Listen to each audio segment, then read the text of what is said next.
We're at the NFL Combine here with Marshawn Kneeland, Western Michigan, defensive end. You can play a little inside.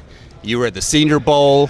And as I mentioned here, Rick Spielman is the GM of the podcast we do and the GM of the show. Rick, I'll let you start with a tough question for Marshawn because I have some softballs for him. I want to make him feel good about his experience here in Indianapolis. Yeah, no, as your career, you started out at Western Michigan, and everybody started to recognize what type of football player you are. And nowadays, guys like yourself make a jump and could potentially go with the NIL wherever to a bigger school. Why the loyalty? Why stay at Western Michigan? You said it yourself, the loyalty, the people that recruited me, because I wasn't heavily recruited outside of, Western Michigan. I had a couple other offers, but Western Michigan was really, they took a chance on me where nobody else did. Espo, G2, Coach Lester, they all, reached out for me, stuck their neck out, and, I wanted to come back and show them, I could do good stuff. All right, let me follow up on that, Marshawn, because there was some discussion on the internet, and everything you read on the internet is always true. Colorado might have been in your future at some point. Yeah. How was Coach Prime to in terms of dealing with, and how interested were you in doing that? Because that team was incredibly exciting to watch for at least the first half of the fall. Yeah, it was definitely. I committed there for a little bit, and then, just talking with Coach Taylor, which is the new coach that came in, he decided to, keep Espo, keep G2, the guys that, helped recruited me, and, a couple other things, and basically led to me coming back. And Rick values loyalty, so I would imagine that's a big check mark for you. Yeah, he gets a plus, and I'm assuming you're going to work out here. Plus, plus, plus, plus. Yeah, he's old school. That's a big thing for him. Yeah. Just watching your tape this year, the Eastern and Central Michigan games both jumped out at me. And then you go down to the Senior Bowl. And a lot of times guys are coming from the MAC. I mean, they're not the Alabamas of the world. But you went down there and in my opinion, had a great Senior Bowl week, great practice. What were you trying to prove down there?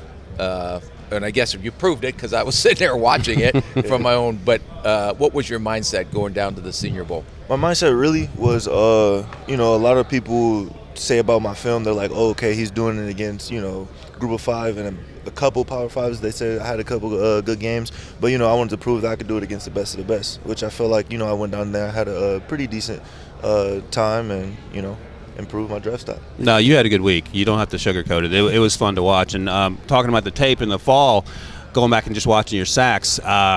I don't know why teams are blocking you with tight ends, number one. And number two, they were trying to pad his stats so they could get to the Senior Bowl in the Combine. But I will say this, even when you're going against offensive linemen, it felt like, just upon me just looking at the bull rush was something that people had a real struggle with. Is there another go-to move that you have if the bull rush wasn't working? I like spin move. I like ghost. I like the bull, and then the push pull. Yeah. All that. How far inside can you play? Nose. Would you play him at nose, Rick? No. Yeah, that's why he does his. That's like he's the host thing. I'm just like a supporting actor in this show. But no, put him on the edge and let him go make the money he's going to make. Go a little bit behind the scenes when you're in these meetings at night, and you're meeting with a lot of teams. I'm sure you have a lot of formal interviews. What is the biggest thing teams are asking you? Besides getting to know you, I mean, on the football side of it. Yeah, on the football side, honestly, it's a lot of good things. They're basically just in there wanting to dig into my head and like what my mind is going through while I'm playing, and so we go over a good amount of film, and sometimes they have me go over some of their film, and they try to teach me a play, see how well I can maintain that, and it's really just getting to know my mindset on the field. Does anyone bring up your negative plays? Yeah. So, talk us through that a little bit. That was one of the things our coach. We're getting ready to make cutoffs to come down here and interview these guys, and I'm going to put this play on. I'm going to ask this guy what the heck he was thinking here. And you're very interested in the reaction as well, whether they take it personally or whether they. Well, the other thing that was important was if you don't have a good game, how do you respond? Or you have a bad play, how do you respond the next play? How long does it stick in your head? Mm-hmm. Or can you just shake it off and come back and play how you normally would play? Yeah. But talk to us a little bit that when they show the negative plays, are they getting on you? Are they trying to rattle you? I feel like I don't really have that many negative plays. That's a good answer. The couple that they do show is basically the same couple too. So I already know that they're going to show it. Sorry, but you only it. had 2 negative plays, and every team showing you those 2 negatives. I've only seen 2 negative plays. I'm sure I've had more, but typically there's one specific play. I got cracked back on a tight end that motioned into the on the other side, and he came back and cracked me. So you have no awareness. Is that what they're saying? No.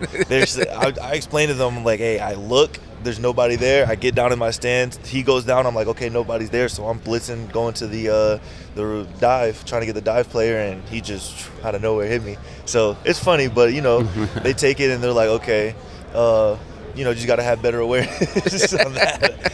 And yeah. All right, I'll ask you 2 more questions and get out of here. You're going to run as well? Yes. Do you have an idea where you might end up there?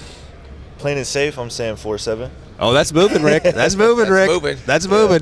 4.7, I love. For a MAC guy. No, stop it. Hey, he was going to be a Pac-12 guy, and he's going to be an NFL guy very shortly. There you go. The other thing is we do some social media stuff here.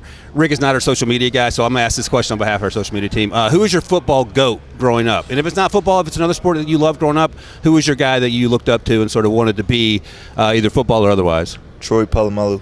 Oh, for real? Okay. He kind of grew out of that role. Yeah. Did you start out as a safety or DB?